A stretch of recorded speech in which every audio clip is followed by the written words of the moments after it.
Hello guys, welcome to CSS tutorial series. Guys, आज के इस लेक्चर के इनसाइट हम CSS में जो ओवरफ्लो नेम का प्रॉपर्टी है उसको विथ एग्जांपल समझने वाले हैं। गाइस, आपसे रिक्वेस्ट है कि आप इस लेक्चर को लास्ट मोमेंट तक ज़रूर वॉच करें। ऐसा इसलिए क्योंकि जो ओवरफ्लो नेम का प्रॉपर्टी है उसका यूज़ CSS में बहुत सी बार किया जाता है, खासकर कि तब जब आप लेआउट बनाते हैं।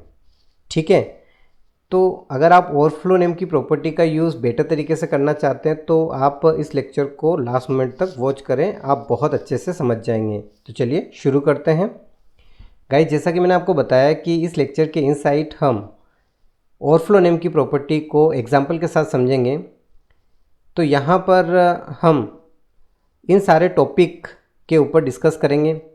Overflow visible, overflow hidden, overflow scroll, overflow auto, overflow X scroll, overflow Y scroll, इन सभी टॉपिक को हम एग्जाम्पल के साथ समझेंगे।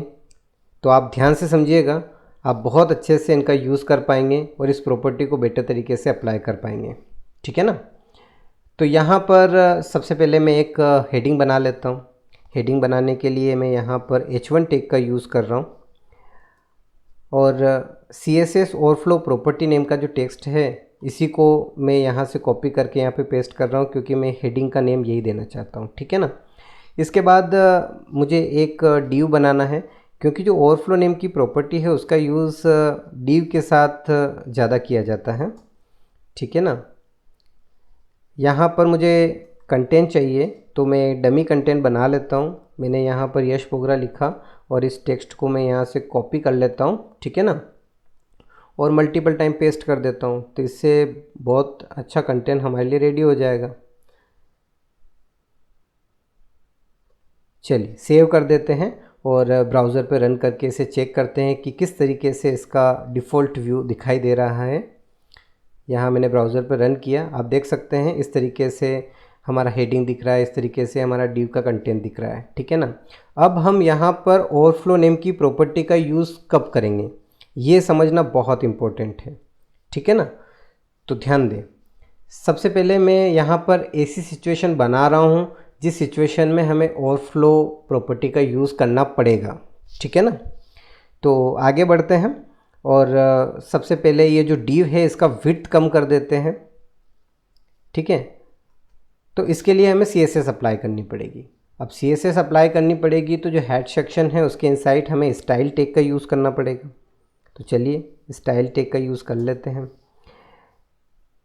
अब किसके ऊपर CSS अप्लाई करना है, तो डिव के ऊपर CSS अप्लाई करना है। तो मैं डिव एलिमेंट को डिफाइन कर देता हूँ। अब मुझे क्या करना है, विड्थ कम करना है। मैं आपको बता दूं कि जो डिव है उसका डिफ़ॉल्ट विड्थ 100% होता है। तो अब मैं यहाँ पर विड्थ क्या चाहता हूँ कि 400 पिक्सल हो जाए, यानी कि कम हो जाए। ठीक है ना। रीलोड करते हैं, आप देख सकते हैं यहाँ पर विड्थ कम हो चुका है। ठीक है ना। अब मैं यहाँ पर हाइट भी कम करना चाहता हूँ। अब हाइट कम करना चाहता हूँ, कितनी हाइट रखना चाहता हूँ, मैं यहाँ 300 पिक्सल हाइट रखना चाहता हूँ। ठीक है, चलिए रीलोड करते हैं। ये क्या हुआ, हाइट तो कम हुई नहीं। ठीक है ना। एक्चुअली हमने हाइट कम किया है, तो हाइट यहाँ पर कम इसलिए नहीं हो रहा है क्योंकि कंटेंट ज़्यादा है, और जो डिव होता है उसका जो हाइट होता है वो ऑटो होता है, यानी कि जितना कंटेंट आप लिखते चले जाएंगे उसके अकॉर्डिंग इसका हाइट बढ़ता चला जाएगा। ठीक है, तो अब ऐसी सिचुएशन आ चुकी है जहाँ पर हमें ओवरफ्लो नेम की प्रॉपर्टी का यूज़ करना पड़ेगा। पहले तो मैं आपको बता देता हूँ कि यहाँ पर जो आपने हाइट दिया है वो काम कर रहा है। इसके लिए मैं यहाँ बैकग्राउंड कलर देता हूँ ताकि आपको समझ में आए कि जो हाइट हमने दिया है वो काम कर रहा है, लेकिन वो टेक्स्ट ज़्यादा होने की वजह से वो टेक्स्ट नीचे दिख रहा है, आपको वो दिखना नहीं चाहिए। तो फिर हमें ओवरफ्लो नेम की प्रॉपर्टी का यूज़ करना पड़ता है। तो बैकग्राउंड कलर दे देते हैं, यहाँ पर बैकग्राउंड कलर यहाँ ऑरेंज दे देते हैं। ठीक है ना, ऑरेंज और ब्लैक का कॉम्बिनेशन बहुत अच्छा दिखेगा। यहाँ रीलोड करते हैं तो आप देख सकते हैं कि जितना हमने हाइट दिया है उतना हो चुका है, लेकिन कंटेंट ज़्यादा होने की वजह से क्या होता है ना कि वो कंटेंट नीचे दिख रहा है। तब ऐसा नहीं होना चाहिए। एक सिचुएशन तो ये कि ये नीचे वाला कंटेंट हमें नहीं दिखना चाहिए। ठीक है ना। तो इसको हटा सकते हो। तो कैसे हटा सकते हो, आपको यहाँ ओवरफ्लो नेम का प्रॉपर्टी यूज़ करना पड़ेगा। ठीक है, और आप यहाँ लिख दे हिडन। ठीक है ना, जब आप हिडन करते हैं तो ये नीचे वाला, इस हाइट से नीचे वाला जो कंटेंट है वो सब यहाँ हाइट हो जाएगा। अब हाइट तो हमने कर दिया, लेकिन ये कोई प्रॉब्लम का सॉल्यूशन तो हुआ नहीं कि यार कंटेंट तो इतना ज़्यादा है ना, दिख अब इतना ही रहा है, हाइट हो चुका है। तो फिर आप क्या करें, है ना। तो फिर आपको क्या करना है, यहाँ पे स्क्रॉल कर देना है। क्या कर देना है, ओवरफ्लो स्क्रॉल कर देना है। स्क्रॉल करने से क्या होता है कि स्क्रॉल लग जाएगा, ऐसे वर्टिकल भी लगेगा और हॉरिजेंटली भी लगेगा, ठीक है ना। जैसे आप स्क्रॉल करते हैं तो इस तरीके से। अब यहाँ पर आप देख सकते हैं पूरा कंटेंट आपका अब व्यवस्थित हो चुका है, क्योंकि स्क्रॉल बार लग चुका है यहाँ पर, ठीक है। अब यहाँ पर हॉरिजेंटल तो हमें स्क्रॉल की आवश्यकता थी नहीं, फिर भी लग गया। तो अगर आप चाहते हैं कि अगर आवश्यकता हो तो स्क्रॉल बार लगे, आवश्यकता ना हो तो ना लगे, ठीक है ना।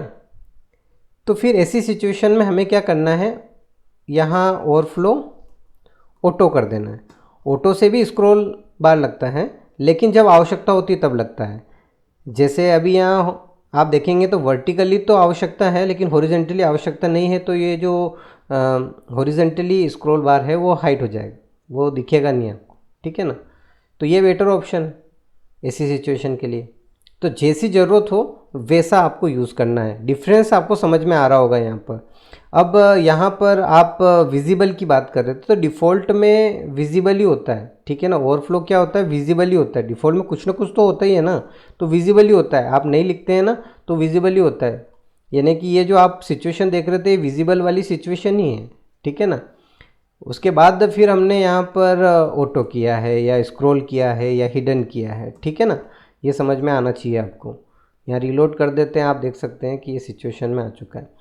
अब आप ऑटो नहीं करना चाहते हैं, आप सेपरेट जो है वो करना चाहते हैं कि आप हॉरिजेंटली सेपरेट स्क्रॉल बार लगाना चाहते हैं, या आप वर्टिकली सेपरेट लगाना चाहते हैं। तो वर्टिकली लगाने के लिए हम ओवरफ्लो वाई का यूज़ करते हैं, और हॉरिजेंटली लगाने के लिए हम ओवरफ्लो एक्स का यूज़ करते हैं।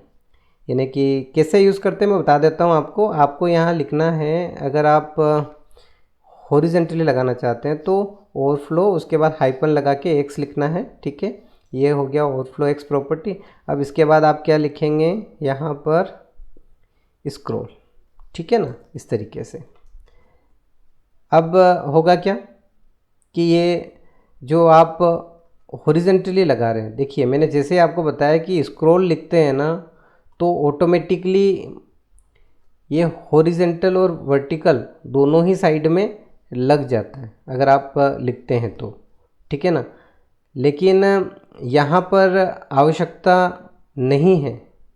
कहाँ आवश्यकता नहीं है, यहाँ हमें एक्स वाले पार्ट में आवश्यकता नहीं है, तो हम क्या करेंगे, हम यहाँ पर ओवरफ्लो वाई का यूज़ करेंगे।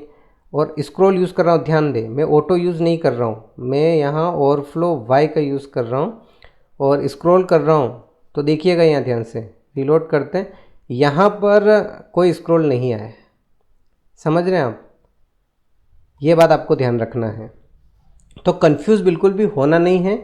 आप अपने हिसाब से, आपको लगता है कि नहीं वर्टिकली कंटेंट ज़्यादा है तो आप सीधे ही ओवरफ्लो वाई प्रॉपर्टी यूज़ कर लें। और आपको लगता है कि हॉरिजेंटली मतलब जो है कंटेंट ज़्यादा है, 100% से भी ज़्यादा जा रहा है और वहाँ पर आपको आवश्यकता है, तो आप ओवरफ्लो वाई का यूज़ कर सकते हैं, ठीक है। तो गाइस आज के इस लेक्चर के इनसाइट हमने ओवरफ्लो प्रॉपर्टी को एग्जाम्पल के साथ समझा। आई होप कि आपको ये लेक्चर बहुत अच्छे से समझ में आया होगा। मिलते हैं नेक्स्ट लेक्चर में, तब तक के लिए बाय बाय।